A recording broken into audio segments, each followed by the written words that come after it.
Xenosystems Fragments. Right and Left. Nickland. Narrated by Skeptical Waves.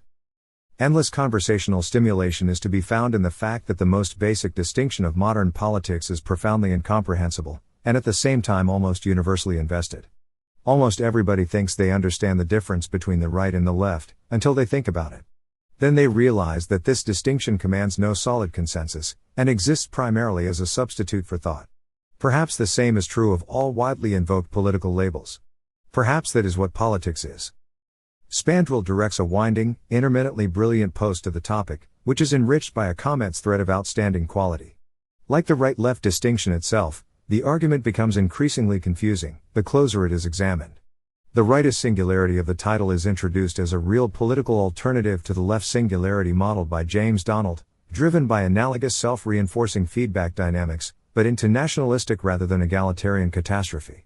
For societies menaced by the prospect of left singularity, it offers an alternative path. China is taking it, Spandrel suggests. Notably, in passing, Spandrel's gloss on Donald's left singularity is a gem. The leftist singularity is based on claiming higher status by being more egalitarian than anyone else. So you get a status arms race in which everyone tries to be more egalitarian than the others. That works because people, and monkeys, take equality to be a good thing. To continue, we have to bracket the old right singularity, the techno-commercial singularity that Donald's formula for left singularity distinguished itself from. Nobody even mentions it in this discussion. It's a problem for some other time. To backtrack from these digressions, if rightist singularity is nationalistic, that aligns the right with nationalism, doesn't it?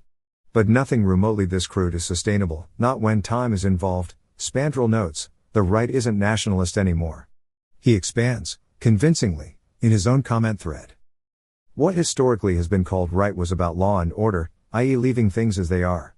Tribalism qua nationalism isn't inherently rightist, in fact originally it was a leftist subversive meme against the ancient regime, but when mass media was invented nationalism was the status quo, i.e. the right, and political labels have become fossilized since. As Vladimir, May 25, 2210, articulates the point. Erich von Kuhnelt-Ledeen would have a ready answer for you. Nationalism is leftism. It is basically another name for Jacobinism. These paradoxes of right-wing nationalism are just another manifestation of the fundamental problem of modern rightism, namely, that a large part of its content is just yesterday's leftism that the left has in the meantime abandoned for a more extreme left position. So, I'd say this is nothing but just another mode of leftist singularity. Or, Spandrel again, May 26, 234, historical evidence is that nationalism was leftist before socialism appeared further left, making it rightist. The right is yesterday's left, or at least, it is soon exposed as such when it appears in its historical and populist guise.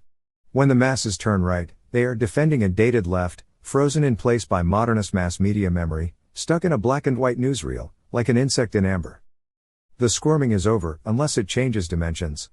Then chaos yawns, despite heroic efforts to restore order. Baker, May 25, 1729. Handel, May 25, 1833. Den Besta linked by Peter Taylor, May 27, 1747, with Moldbug's preferred order and chaos spectrum sucked, among innumerable others, into the vortex. Tradition and revolution, authority and liberty, hierarchy and equality, greed and envy, independence and solidarity, capitalism and socialism, there's not even a remote prospect of closure, coherence, or consistency. Every attempted definition intensifies fragmentation. Right and left disagree, we all agree, but exactly how they disagree, on that there's no agreement. Peter A. Taylor, May 29, 615. The left-right spectrum, insofar as it is an honest attempt to make sense of the world rather than mere propaganda, looks to me like an attempt to fit chaos into Procruste's bed. Moldbug loves Carlyle. Carlyle admired Cromwell. Moldbug hates Cromwell. Chaos.